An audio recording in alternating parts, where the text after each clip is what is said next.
आइए दोस्तों शुरू करते हैं फरवरी 2026 का करंट अफेयर्स। और ये पीआईबी का करंट अफेयर्स है फरवरी 2026 का, और भारत सरकार के ऑफिशियल डाटा से बनाया गया है। और पीआईबी से करंट अभी फंसते ही हैं, तो इसे बार बार याद कीजिए और रिवीजन कीजिए। चलिए शुरू करते हैं। पहला है, इंडियन नेवी हाफ मैराथन का दूसरा संस्करण 1 फरवरी 2026 को नई दिल्ली में आयोजित किया गया। इस कार्यक्रम का आयोजन प्रतिष्ठित जवाहरलाल नेहरू स्टेडियम में हुआ। नेक्स्ट है, एयर मार्शल इंद्रपाल सिंह ने वालिया ने 1 फरवरी 2026 को भारत वायुसेना के पूर्वी कमान का air of commanding in chief का पदभार ग्रहण किया है। एयर मार्शल इंद्रपाल सिंह वालिया ने एयर मार्शल सूरत सिंह का स्थान लिया है। नेक्स्ट है, संस्कृति मंत्रालय इटली के वेनिस में 61वें अंतर्राष्ट्रीय कला प्रदर्शनी ला बिएनाले डी वेनेजिया में भारत का पवेलियन प्रस्तुत कर रहे थे। इसके बाद है, भारत जनगणना 2011 के अनुसार देश में सबसे अधिक बोले जाने वाली शीर्ष भाषा इस प्रकार हैं। तो सबसे अधिक हिंदी बोला जाता है, दूसरा बंगाली, तीसरा मराठी, चौथा तेलुगु है, पांचवा तमिल है सबसे ज़्यादा बोले जाने वाला। तो हिंदी पहला, दूसरा बंगाली, तीसरा मराठी था, चौथा तेलुगु। सरकार ने बताया है कि भारत में शास्त्रीय भाषाओं की मान्यता इस प्रकार है। तो सबसे पहले शास्त्रीय भाषा की मान्यता तमिल को दिया गया था 2004 में, 12 अक्टूबर 2004 को दिया गया था। फिर 25 नवंबर 2005 को संस्कृत को दिया गया, फिर तेलुगु को दिया गया 2008 में, कन्नड़ को 2008 में, मलयालम को 2013 में, जबकि उड़िया को 2014 में, और मराठी को मान्यता दिया गया 2024 में। मराठी के साथ साथ असमिया, बंगला, पाली और प्राकृत को दिया गया। तो इस प्रकार भारत में कुल शास्त्रीय भाषाओं की संख्या 11 हो गई है। तो हाल ही में 5 भाषाओं को दिया गया है शास्त्रीय भाषा का दर्जा, तो इसे याद रखिए, मराठी, असमिया, बंगाला और पाली तथा प्राकृत को। नेक्स्ट है, ज्ञान भारतम मिशन। यह चर्चा में था। केंद्रीय बजट 2025-26 में भारत संस्कृति मंत्रालय ने इसे प्रमुख पहल के रूप में घोषणा किया था। ज्ञान भारतम मिशन का उद्देश्य है विशाल हस्तलिखित विरासत जितने भारत में है उन्हें उजागर करना, उसकी रक्षा करना और उसको संरक्षित करना। ज्ञान भारतम मिशन के अंतर्गत 75 लाख से अधिक पांडुलिपियों को डिजिटलीकरण किया गया है। ज्ञान भारतम मिशन के अंतर्गत बिहार के शामिल हैं कुछ पांडुलिपियाँ, जैसे नव नालंदा महाविहार नालंदा, पटना संग्रहालय Patna, Khudabakhsh Orient public library Patna और बोध गया का मठ, ये सभी शामिल हैं ज्ञान भारतम मिशन के तहत। नेक्स्ट है, रक्षा मंत्री राजनाथ सिंह ने यंग इंडिया लिमिटेड को मिनी रत्न श्रेणी 1 का दर्जा दे दिया है। तो मिनी रत्न 1 श्रेणी का दर्जा मिलने वाले YIL यानी कि यंग इंडिया लिमिटेड बोर्ड को सरकार की मंजूरी बिना नए प्रोजेक्ट आधुनिकीकरण उप खरीद पर 500 करोड़ रुपए तक का पूंजीगत व्यय करने का अधिकार प्राप्त हो गया है। तो अब ये मिनी रत्न कंपनी सरकार की मंजूरी लिए बिना 500 करोड़ तक का निवेश करने का, खर्च करने का अधिकार उनके पास हो गया है। नेक्स्ट है, गोवर्धन योजना। स्वच्छ भारत मिशन ग्रामीण के अंतर्गत 2018 में galvanising organic bio agro resources धन यानी कि गोवर्धन योजना शुरू की गई थी।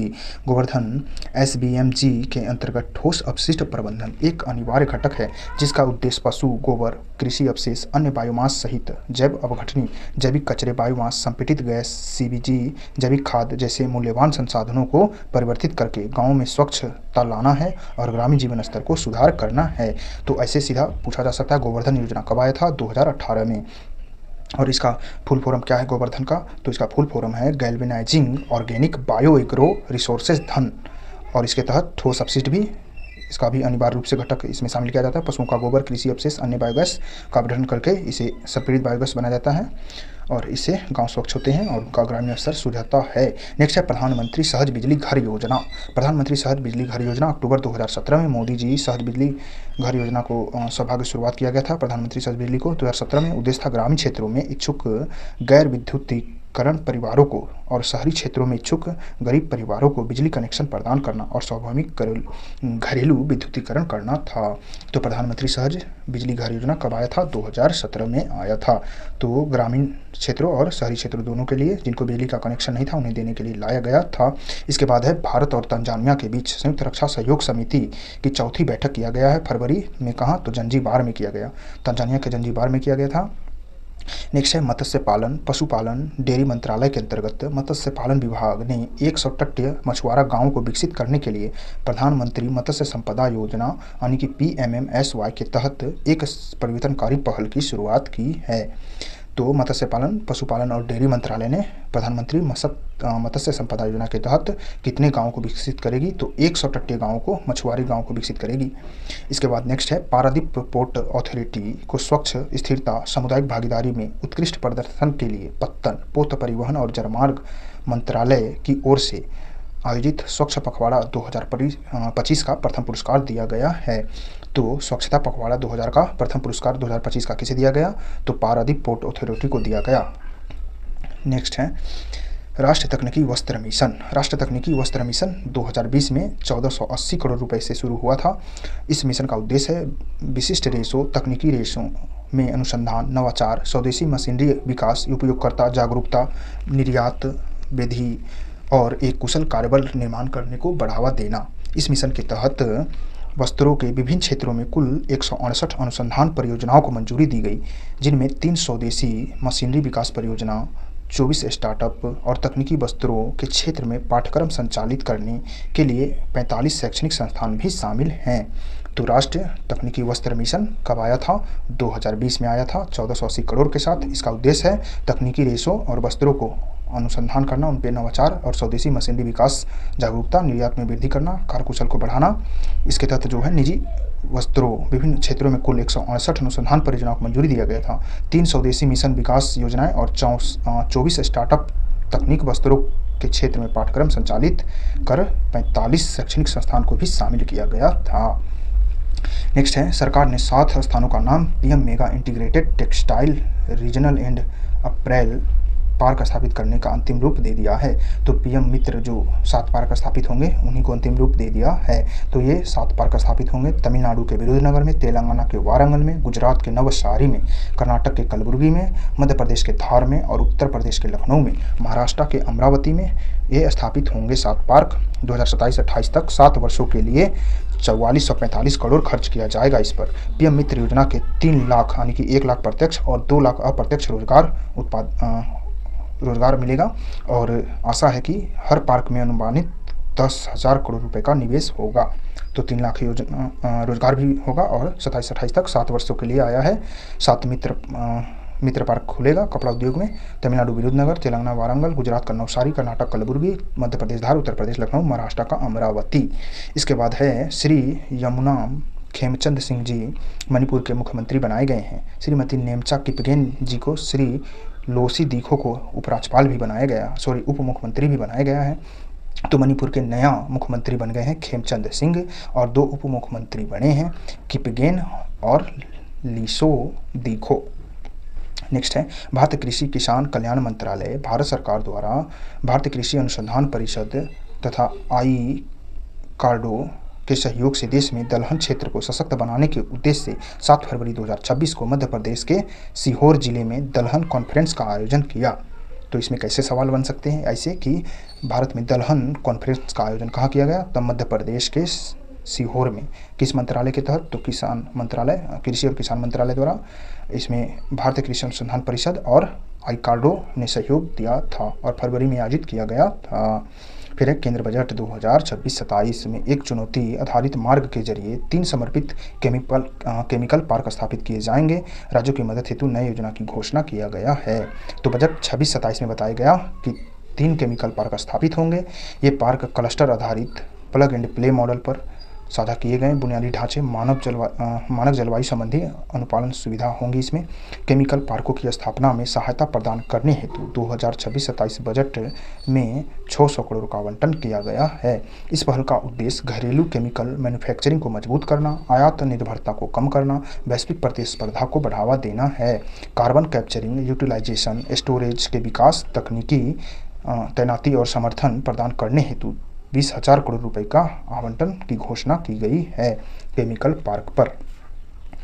तो केमिकल पार्क क्या होते हैं? तो केमिकल पार्क ऐसे योजनाबद्ध औद्योगिक क्लस्टर होते हैं जो खास तौर पर केमिकल और पेट्रोकेमिकल मैन्युफैक्चरिंग के लिए डिजाइन किया जाता है, जहां इकाइयां एक साथ काम करती हैं और विश्व स्तरीय बुनियादी ढांचा एक जैसी सुविधा साझा करती हैं। भारत आयात करता था, लेकिन अब बनाएगा तो अपना आत्मनिर्भर हो जाएगा। नेक्स्ट है पृथ्वी योजना। पृथ्वी योजना आया है, इसका उद्देश्य है पृथ्वी प्रणाली के महत्वपूर्ण संकेतों परिवर्तनों को दर्ज करने के लिए वायुमंडल, महासागर, भूगर्भ, हिममंडल, ठोस पृथ्वी के दीर्घकालिक अवलोकनों को बढ़ाने और बनाए रखना। वायुमंडल, महासागर, भूगर्भ, हिममंडल, ठोस पृथ्वी के क्षेत्र में अनुसंधान विकास करना, R&D करना और आवश्यक बुनियादी ढांचा स्थापित करना। मौसम, महासागर, जलवायु खतरे की भविष्यवाणी करने के लिए मॉडलिंग प्रणालियां विकसित करना, जलवायु परिवर्तन के विज्ञान को समझना, भूकंप गतिविधियों की निगरानी करना, भूकंप खतरा मूल्यांकन करना, ध्रुवीय और उच्च समुद्री क्षेत्रों की खोज करना, नए घटनाक्रमों, संसाधनों की खोज करना और उसमें अग्रसर होना, सामाजिक अनुप्रयोगों के लिए महासागरीय संसाधनों की खोज, सतत उपयोग के लिए टेक्नोलॉजी का विकास करना, पृथ्वी प्रणाली विज्ञान से प्राप्त ज्ञान और अंतर्दृष्टि को सामाजिक, पर्यावरणीय और आर्थिक लाभों के लिए सेवाओं में परिवर्तन करना। पृथ्वी विज्ञान प्रणाली विभिन्न घटकों के प्रमुख क्षेत्रों में R&D यानी कि रिसर्च एंड डेवलपमेंट गतिविधियों का समर्थन करना। पृथ्वी विज्ञान में कुशल और प्रशिक्षित जनशक्ति को विकसित करना इसका उद्देश्य है। तो इतना सभी काम करेगा तो क्या, पृथ्वी योजना। नेक्स्ट है देश में एशियाई शेरों की संख्या 2020 में कितना थी, 674, जो 25 में बढ़कर 891 हो गई है। नेक्स्ट है बाल्क ड्रग योजना। बाल्क ड्रग पार्क योजना।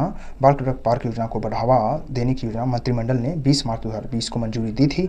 इसका उद्देश्य 3 बाल्क ड्रग पार्क स्थापित किए जाएंगे। गुजरात में, हिमाचल प्रदेश, आंध्र प्रदेश में बाल्क ड्रग पार्कों की स्थापना का प्रस्ताव। प्रत्येक पार्क में 1000 करोड़ रुपए का सहायता अनुदान की मंजूरी दिया जाएगा। तो बाल्क ड्रग पार्क योजना 2020 में मंजूरी मिला था और 3 राज्यों में लगेंगे, गुजरात में, हिमाचल प्रदेश में और आंध्र प्रदेश में। नेक्स्ट है प्रधानमंत्री जन औषधि परियोजना के तहत 31 दिसंबर 2025 तक देश भर में कुल 17,990 जन औषधि केंद्र खोले गए, जिनमें 1058 जन औषधि केंद्र बिहार राज्य में खोले गए थे। तो इससे डायरेक्ट डाटा आ सकता है, क्योंकि बीपीएससी बार बार कभी कभी डायरेक्ट और डेट पूछ देता है। तो प्रधानमंत्री जन औषधि योजना के तहत बिहार में कितने जन औषधि केंद्र खोले गए, तो 1058 और भारत भर में लगभग 18,000, इसको कह सकते हैं 17,990 जन औषधि केंद्र खोले गए हैं 2025 तक, 12 दिसंबर तक। और ये जन औषधि योजना शायद 2017 में आया था। नेक्स्ट है नेटवर्क रेडीनेस इंडेक्स 2025, 4 फरवरी 2026 को जारी किया गया है। नेटवर्क रेडीनेस इंडेक्स भारत का स्थान कितना आया है, 45वां स्थान आया है। यह 2025 का रिपोर्ट है, 26 में जारी हुआ था। इस इंडेक्स में 117 अर्थव्यवस्थाओं को शामिल किया गया है नेटवर्क आधारित। इसमें 4 स्तंभ हैं नेटवर्क रेडीनेस इंडेक्स में। प्रौद्योगिकी यानी कि टेक्नोलॉजी, जन, लोग, शासन और प्रभाव, ये 4 स्तंभ थे। भारत कितना 53 संकेत, इसमें 53 संकेतक भी शामिल थे और भारत तो 45वां स्थान लाया है। अंक कितना था, 54.53 अंक भारत का था 100 में 45वां स्थान पर। और जारी कौन किया है, तो वाशिंगटन DC स्थित एक संस्था है जिसका नाम है पोर्ट लुइस इंस्टीट्यूट। इसके बाद नेक्स्ट है पोर्टल सत्या। वाणिज्य और उद्योग मंत्रालय, इलेक्ट्रॉनिक सूचना प्रौद्योगिकी मंत्रालय, राज्य मंत्री जितिन प्रसाद ने भारत के इलेक्ट्रॉनिक और सूचना प्रौद्योगिकी मंत्रालय के अंतर्गत एक प्रमुख डिजिटल पहल मानकीकरण, परीक्षण, गुणवत्ता प्रमाणन, लैब ऑटोमेशन पोर्टल का सत्या का उद्घाटन किया है। तो सत्या एक पोर्टल है, इसे वाणिज्यिक और उद्योग इलेक्ट्रॉनिक सूचना प्रौद्योगिकी मंत्री द्वारा जारी किया गया है। नेक्स्ट है ये क्या करेगा, तो ये डिजिटल और मानकीकरण, परीक्षण, गुणवत्ता प्रमाण को निर्धारित करेगा।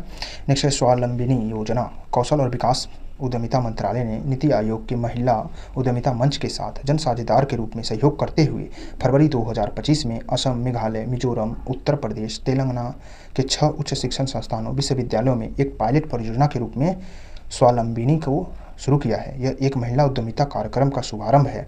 मंत्रालय का कार्यक्रम अपने नोएडा स्थित उद्यमिता एवं लघु व्यवसाय विकास संस्थान और गुवाहाटी के भारतीय उद्यमिता संस्थान के माध्यम से क्रियान्वित किया जा रहा है।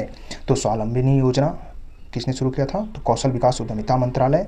किस किस राज्य में यह शुरू हुआ था, फरवरी 2025 में असम में, मेघालय में, मिजोरम में, उत्तर प्रदेश में, तेलंगाना में 6 उच्च शिक्षण संस्थानों में शुरू हुआ था स्वावलंबिनी योजना। और यह किससे संबंधित है, महिलाओं की उद्यमिता से संबंधित है, उन्हें बढ़ावा देना। और इसमें राष्ट्रीय उद्यमिता लघु व्यवसाय विश्वविद्यालय नोएडा का और गुवाहाटी का भारतीय उद्यमिता संस्थान शामिल थे।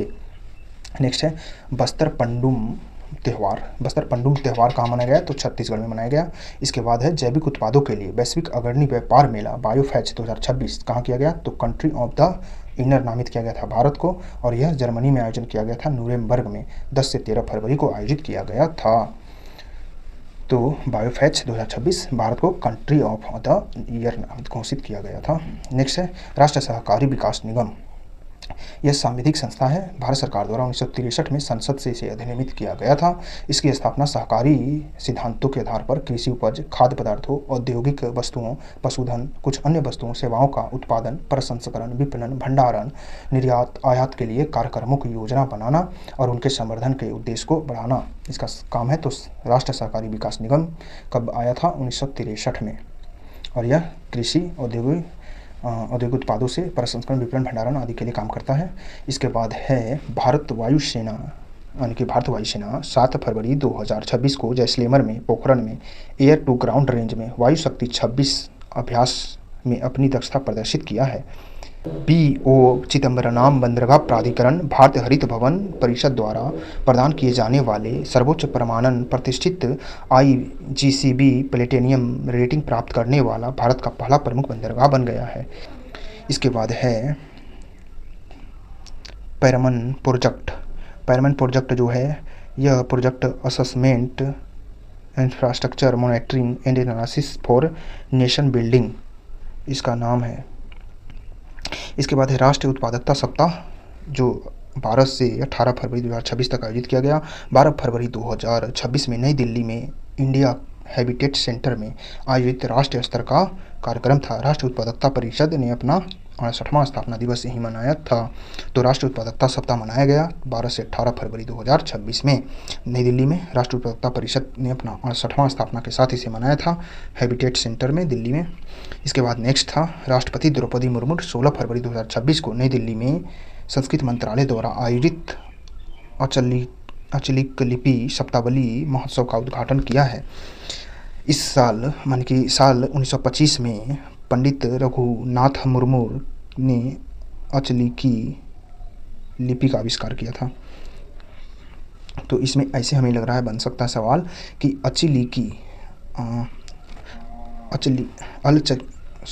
ये है अलचिकी। अलचिकी क्या है? तो अलचिकी एक लिपि है। इसका आविष्कार कब हुआ था? 1925 में पंडित रघुनाथ मुर्मू ने किया था, और संस्कृत मंत्रालय द्वारा इसे कहाँ आयोजित किया गया? दिल्ली में। राष्ट्रपति द्रौपदी मुर्मू ने इस महोत्सव का उद्घाटन किया था। अलचिकी लिपि है। नेक्स्ट है निर्वाचन आयोग ने दिल्ली में स्थित राष्ट्रमंडल खेल परिसर में अपने वार्षिक खेल सप्ताह 2026 का शुभारंभ किया है। इसका थीम था लोकतंत्र के लिए दौड़ो। विषय था मैदान में सद्भाव, लोकतंत्र में शक्ति। 72 महिला सहित 383 प्रतिभागी भाग लिए थे। आयोजन 7 खेलों और 43 श्रेणियां शामिल थी। तो निर्वाचन आयोग ने दिल्ली में राष्ट्रमंडल खेल परिसर में अपना वार्षिक खेल शुरू किया था एक सप्ताह में। तो इसका थीम क्या था? निर्वाचन आयोग ने खेल शुरू किया था अपना वार्षिक खेल सप्ताह, लोकतंत्र इसका थीम के लिए दौड़ो, और यह विषय इसका था मैदान में सद्भाव, लोकतंत्र में शक्ति। 72 महिलाएं शामिल हुई। कुल 383 प्रतिभागी भाग लिए थे। 7 खेल खेले गए और 43 श्रेणियां शामिल थीं। इसके बाद है भारत विस्तार। भारत सरकार का एक किसान केंद्रित AI संचालित डिजिटल पब्लिक इंफ्रास्ट्रक्चर है, जो अलग अलग सरकारी वैज्ञानिक स्रोतों को जोड़कर किसानों तक भरोसेमंद जानकारी पहुंचाएगा। तो भारत विस्तार क्या है? भारत विस्तार कृषि से संबंधित है। किसान केंद्रित AI संचालित डिजिटल पब्लिक इंफ्रास्ट्रक्चर है भारत विस्तार, और इसके तहत एक ही प्लेटफॉर्म पर मौसम, मंडी का भाव, कीट प्रभाव, बीमारी, मृदा स्वास्थ्य, फसल प्रबंधन, कम से कम केंद्र के 10 योजनाएं भी इसमें शामिल हैं, जानकारी मिलेंगी। देश भर के किसान जुड़े थे। नया डिजिटल साथी है यह भारत विस्तार किसानों के लिए। और ये कहाँ लॉन्च किया गया? तो जयपुर में भारत विस्तार को लॉन्च किया गया, और इसका पहला चरण भारत विस्तार का 17 फरवरी 2026 को लॉन्च किया गया था। AI for agriculture road map भी लॉन्च किया गया था। नेक्स्ट है 17 फरवरी 2026 को महात्मा मंदिर, गांधीनगर, गुजरात में केंद्र गृह मंत्री एवं सहकारिता मंत्री श्री अमित शाह की अध्यक्षता में राज्यों और केंद्र शासित प्रदेशों के सहकारिता मंत्रियों का उच्च स्तरीय मंथन बैठक आयोजित किया गया। तो कहाँ आयोजित किया गया? सहकारिता मंत्रियों का बैठक अमित शाह ने किया है महात्मा मंदिर, गांधीनगर, गुजरात में। नेक्स्ट है भारतीय नौसेना ने अपने प्रमुख अंतर्राष्ट्रीय नौसैनिक अभ्यास मिलन 2026 के अंतर्गत 15 फरवरी 2026 को पूर्वी नौसेना के मिलन विलेज का अनावरण किया। इसका उद्घाटन समारोह अध्यक्षता vice admiral Sanjay Bhalla, flagging officer, commander in chief, पूर्वी नौसेना कमान ने किया था। नेक्स्ट है अंतर्राष्ट्रीय बांध सुरक्षा सम्मेलन 2026 कहाँ किया गया, तो बेंगलुरु में सफलतापूर्वक तो अंतर्राष्ट्रीय बांध सुरक्षा सम्मेलन बेंगलुरु में हुआ है। नेक्स्ट है इंडिया एआई इम्पैक्ट समिट 2026, ये इंपॉर्टेंट है। इंडिया एआई इम्पैक्ट पिछला बार 71 में आया था, जो फ्रांस में हुआ था एआई सम्मेलन। इस बार भारत वाला आ सकता है, तो भारत नई दिल्ली में किया गया, भारत मंडपम में 16 से 20 फरवरी तक किया गया है। डेट भी याद रखिए, क्योंकि एससीओ का जो सम्मेलन हुआ था तो उसे पूछा गया था बीपीएससी एडीओ में, तो यहाँ डेट पूछा जा सकता है। 16 से 20 फरवरी तक इंडिया में एआई सम्मेलन किया गया 2026 में। यह शिखर सम्मेलन भारत द्वारा ग्लोबल साउथ की आयोजित पहला वैश्विक एआई शिखर सम्मेलन था, यानी कि ग्लोबल साउथ में आयोजित पहला वैश्विक सम्मेलन था। और इसके आधारभूत स्तंभ थे 3, इन स्तंभों में 3 आधारभूत स्तंभ हैं, लोग थे, ग्रह था और प्रगति था। तो लोगों पर, ग्रह पर और प्रगति पर ये स्तंभ आधारित थे 3 एआई इम्पैक्ट समिट में। देखिए यहाँ बताया गया है कि पहला एआई सम्मेलन जो हुआ था मिल्टन कीन्स यूनाइटेड किंगडम में किया गया था 2023 में, मिल्टन कीन्स यूके में किया गया था। दूसरा एआई सम्मेलन दक्षिण कोरिया में किया गया था 2024 में। तीसरा एआई सम्मेलन 11 फरवरी 25 को फ्रांस में आयोजित किया गया था। और इस बार भारत में हुआ है प्रभाव शिखर सम्मेलन, 16 से 20 फरवरी 2026 को किया गया है। तो ये डेट भी आ सकता है डायरेक्ट कूट में कि 16 से 20 फरवरी भारत, 10 से 11 फरवरी 2025 में फ्रांस और 21 से 22 मई 2024 दक्षिण कोरिया। नेक्स्ट है गोवा समुद्री सम्मेलन का 5वां संस्करण 21 फरवरी 2024 को गोवा में आयोजित किया गया, नौसैनिक युद्ध महाविद्यालय में आयोजित किया गया। तो गोवा समुद्री सम्मेलन 5वां था। यह इसका विषय था हिंद महासागर क्षेत्र में साझा समुद्री सुरक्षा चुनौतियां, अवैध और अनियमित मत्स्य पालन, अन्य अवैध समुद्री गतिविधियां जैसे गतिशील खतरों को कम करना और आगे बढ़ना। गोवा समुद्री सम्मेलन की स्थापना 2016 और 2017 में की गई थी। गोवा समुद्री संगोष्ठी 2016 में किया गया था, गोवा समुद्री सम्मेलन 2017 में किया गया था। गोवा समुद्री सम्मेलन का पुराना नाम गोवा समुद्री संगोष्ठी था। सहभागी देश थे Bangladesh, Comoros, Indonesia, Kenya, Madagascar, Malaysia, Maldives, Mauritius, Myanmar, Seychelles, Singapore, Sri Lanka, Thailand और तंजानिया। गोवा समुद्री सम्मेलन गोवा में किया गया था। नेक्स्ट है तमिलनाडु में चेन्नई कट्टुपल्ली स्थित एक एल&टी कंपनी के निर्माणाधीन 3 कैडेट प्रशिक्षण जहाज़ों में से पहले जहाज यार्ड कृष्णा को 16 फरवरी 2026 को लॉन्च किया गया। यह जहाज़ स्वदेशी रूप से मेसर्स एल&टी ने डिजाइन और निर्मित किया है। नेक्स्ट है, तो ये पूछा जा सकता है कि गुजरात के गांधीनगर में शिवाजी महाराज जी का प्रतिमा का अनावरण किसने किया था, तो अमित शाह जी ने किया था। नेक्स्ट है स्वामित्व योजना यह 3.44 लाख गांवों को कवर करने का लक्ष्य रखा गया। इससे स्वामित्व योजना के तहत दिसंबर 2025 तक 3.28 लाख गांव ड्रोन सर्वेक्षण पूरा हो गया था। कुल लक्ष्य रखा गया था 95%, लगभग कुल लक्ष्य 95% है। दिसंबर 25 तक 31 राज्यों के शासित प्रदेशों में 1.82 लाख गाँव के लिए 2.76 करोड़ संपत्ति कार्ड तैयार किए गए थे। मार्च 2025 तक 31 राज्य और केंद्र शासित प्रदेशों का समझौता ज्ञापन हस्ताक्षर किए हैं। देखिए ये जो स्वामित्व योजना है, स्वामित्व योजना का मतलब होता है survey of village and mapping with improvised technology in village area. 24 अप्रैल 2020 को शुरू किया गया था। यह केंद्र की योजना है, ड्रोन तकनीक का उपयोग करके ग्रामीण आबादी क्षेत्रों का सटीक मानचित्रण करती है। इसका उद्देश्य ग्रामीणों को संपत्ति कार्ड प्रदान कर उन्हें कानूनी मालिकाना हक देना, विवाद कम करना, बैंक ऋण सुविधा प्रदान करना। इससे ग्रामीण भारत में आत्मनिर्भरता बढ़ेगी। तो पूछा जाएगा स्वामित्व योजना आया था 2020 में 24 अप्रैल को। यह ग्रामीण आबादी को सटीक मानचित्रण करना और उनका संपत्ति कार्ड बनाना इससे संबंधित है। विवाद को कम करना, आत्मनिर्भरता बनाना ग्रामीणों को। और यह मार्च 25 तक 31 राज्यों और केंद्र शासित प्रदेशों में लागू हो चुका था। दिसंबर 2025 तक 31 राज्यों और केंद्र शासित प्रदेशों में कुल मिलाकर 1.82 लाख गाँवों के लिए 2.76 करोड़ का संपत्ति कार्ड बनाया गया था। और दिसंबर 25 तक 3.28 लाख गाँव में ड्रोन सर्वेक्षण पूरा हो गया था। कुल 95% है और इसका लक्ष्य है 3.44 लाख गाँव को कवर करना। नेक्स्ट है आयुष मंत्रालय के राज्य मंत्री प्रताप राव जाधव ने दुबई में आयोजित तृतीय अंतर्राष्ट्रीय आयुष सम्मेलन प्रदर्शनी का उद्घाटन किया है। तो किसने किया? आयुष मंत्रालय। नेक्स्ट है राष्ट्रीय नायक छत्रपति शिवाजी महाराज जयंती के अवसर पर भारत सरकार के युवा मामले और खेल मंत्रालय, महाराष्ट्र सरकार, MY भारत के सहयोग से गुरुवार को यानी कि 19 फरवरी 2026 को सतारा महाराष्ट्र में जय शिवाजी जय भारत पदयात्रा का आयोजन किया गया था। तो जय शिवाजी जय भारत पदयात्रा कब किया गया? 19 फरवरी 2026 को सतारा महाराष्ट्र में शिवाजी महाराज की जयंती पर। नेक्स्ट है, राष्ट्रपति द्रौपदी मुर्मू ने 18 फरवरी 2026 को आंध्र प्रदेश के विशाखापत्तनम में आयोजित इंटरनेशनल फ्लीट रिव्यू का अवलोकन किया था। तो इंटरनेशनल फ्लीट रिव्यू 2026 में 70 से अधिक देशों ने नौसेनाएं भाग लिए थे। आंध्र प्रदेश में हुआ था, 18 फरवरी 2026 में हुआ था। अंतर्राष्ट्रीय फ्लीट रिव्यू यहीं पर चर्चा में था क्योंकि ईरानी जहाज़ को अमेरिका ने जब ईरानी जहाज़ जा रहा था भारतीय हिंद महासागर से तो डुबा दिया गया था। नेक्स्ट है, भारतीय प्रतिस्पर्धा आयोग। भारतीय प्रतिस्पर्धा आयोग competition commission of India (CCI) Bharat सरकार का एक सांविधिक निकाय है। प्रतिस्पर्धा अधिनियम 2002 के तहत बना है। मार्च 2009 में इसे विधिवत रूप से गठित किया गया था। राघवन समिति की अनुशंसा पर एकाधिकार अवरोधक व्यापार व्यवहार अधिनियम 1969 को निरस्त कर इसकी स्थापना प्रतिस्पर्धा अधिनियम 2002 के तहत लाया गया। प्रतिस्पर्धा अधिनियम 2002 में पारित किया गया और प्रतिस्पर्धा अधिनियम 2007 द्वारा इसे संशोधित किया गया। संशोधन अधिनियम प्रावधानों के अनुरूप भारतीय प्रतिस्पर्धा आयोग प्रतिस्पर्धा अपील न्यायाधिकरण की स्थापना किया गया था। 2017 में सरकार ने प्रतिस्पर्धा अपील न्यायाधिकरण को राष्ट्रीय कंपनी कानून अपील न्यायाधिकरण से प्रतिस्थापित कर दिया। तो भारतीय राष्ट्रीय प्रतिस्पर्धा आयोग भारत का एक सांविधिक निकाय है और यह भारतीय प्रतिस्पर्धा अधिनियम 2002 के तहत बना था।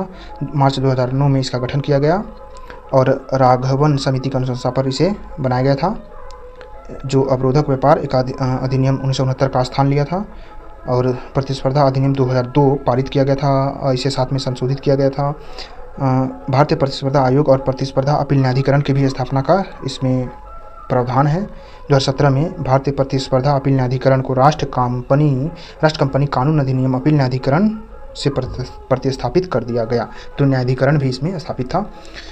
फिर इसके बारे में बता रहा है, CCI का संरचना जो है, यानी कि प्रतिस्पर्धा आयोग का संरचना में आयोग में जो है एक अध्यक्ष और 6 सदस्य होते हैं जिन्हें केंद्र सरकार द्वारा नियुक्त किया जाता है। भारतीय प्रतिस्पर्धा आयोग के वर्तमान में एक अध्यक्ष और 2 सदस्य कार्यरत हैं।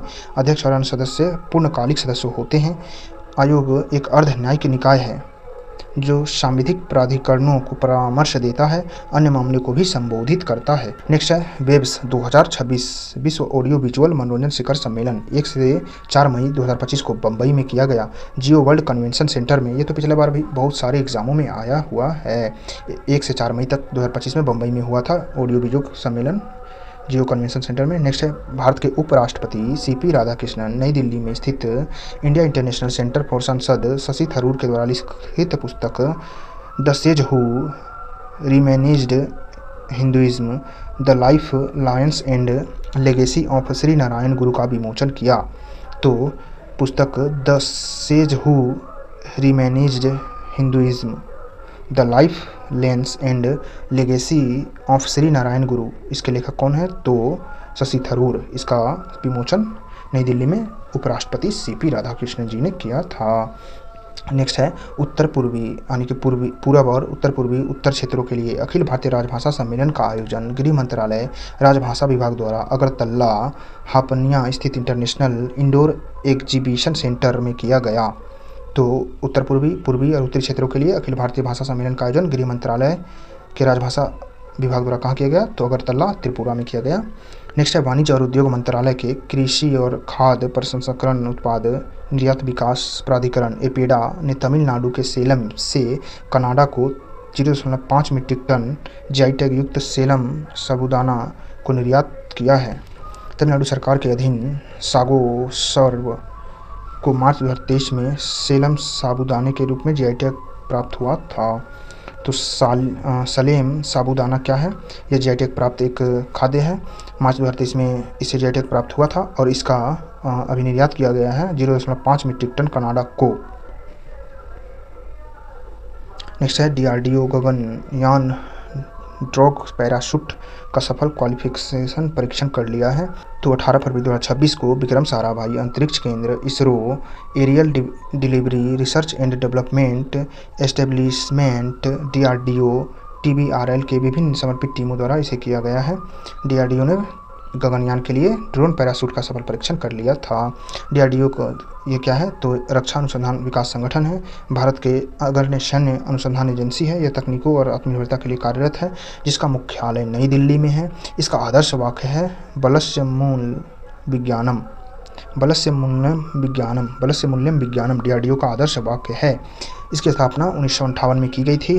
तत्कालीन भारतीय सेना के तकनीकी विकास प्रतिष्ठान TD तकनीकी विकास एवं उत्पादन निदेशालय DTDP रक्षा विज्ञान संगठन के साथ विलय करके किया गया था। इसका उद्देश्य सैन्य प्रौद्योगिकी, आयुध, इलेक्ट्रॉनिक, मिसाइल, नौसेना आदि को आत्मनिर्भरता लाना है। नेक्स्ट है मिलन 2026 नौसैनिक अभ्यास। ये कहाँ किया गया? तो विशाखापत्तनम में किया गया, आंध्र प्रदेश में। 1995 से 4 देशों के साथ 4 विदेशी नौसेनाओं के साथ होता आ रहा है। ये फरवरी 2026 में 74 देशों की भागीदारी के साथ अब तक सबसे बड़ा नौसेना सैन्य बेड़ा था, अभ्यास था, और भाईचारे, सहयोग, सहभागिता इसका विषय था। नौसैनिक मिलन अभ्यास जो हुआ विशाखापत्तनम में, इसका विषय था भाईचारा, सहयोग, सहभागिता। नेक्स्ट है राष्ट्रीय अनुसूचित जाति जनजाति आयोग। राष्ट्रीय अनुसूचित जनजाति आयोग नई दिल्ली में अपना 23वां स्थापना दिवस मनाया है। राष्ट्रीय अनुसूचित जनजाति आयोग NCST।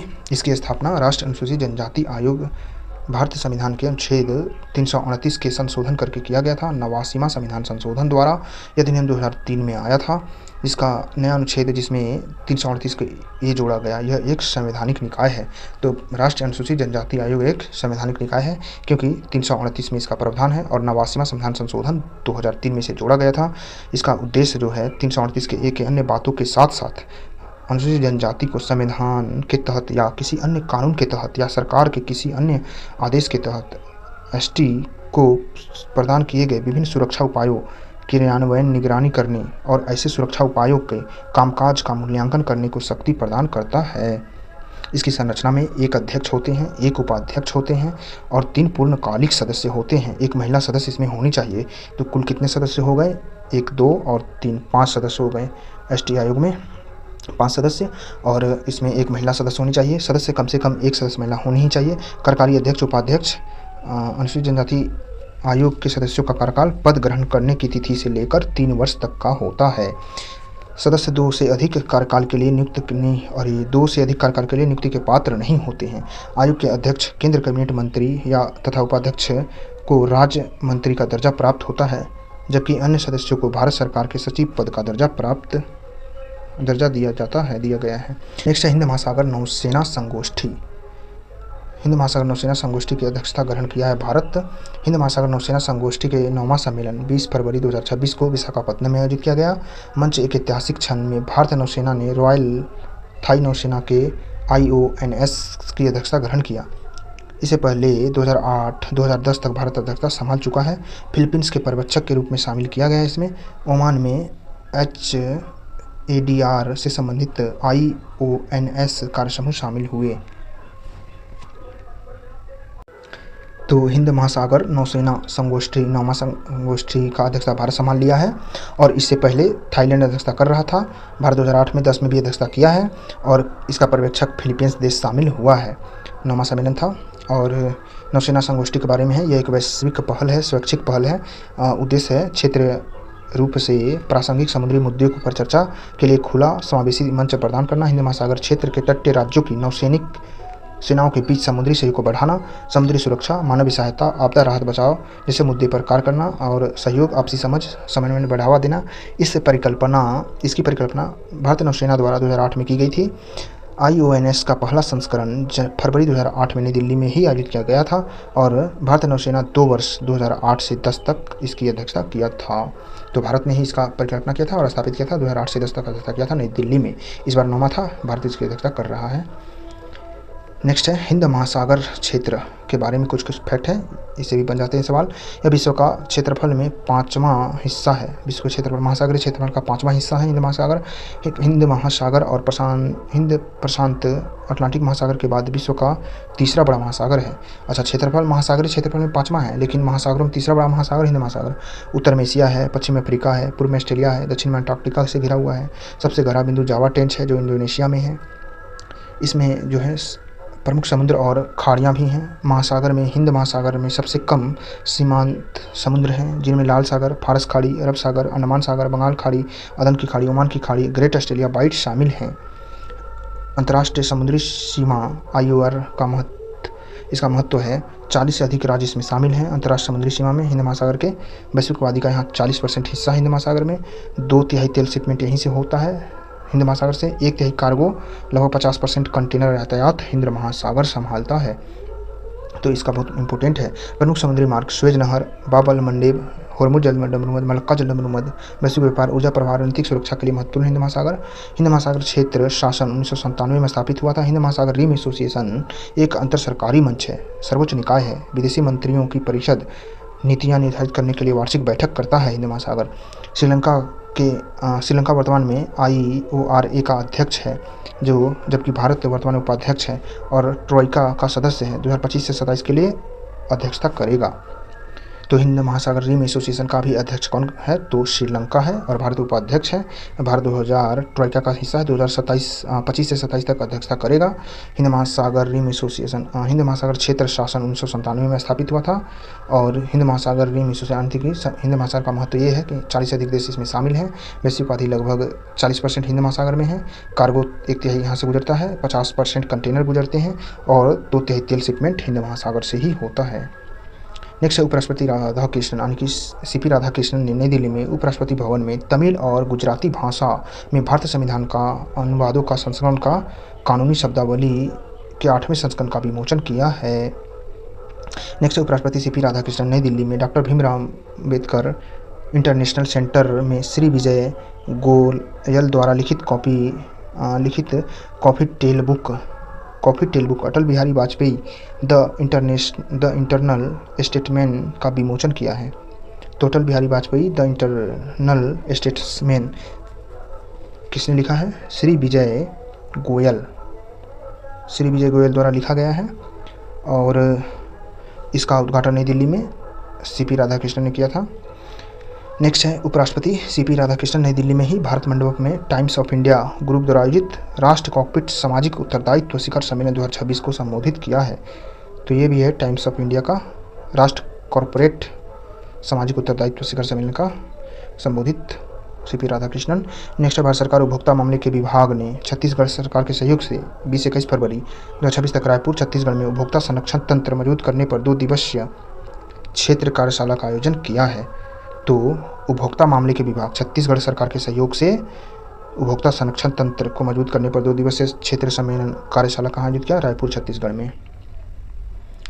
इसके बाद है भारत निर्वाचन आयोग मंगलवार अर्थात 24 फरवरी 2026 को नई दिल्ली में भारत मंडपम में ECI और राज्य निर्वाचन आयुक्तों का राष्ट्रीय सम्मेलन का आयोजन किया। यह सम्मेलन 27 वर्षों के बाद आयोजित किया जा रहा था। पिछला सम्मेलन 1999 में हुआ था।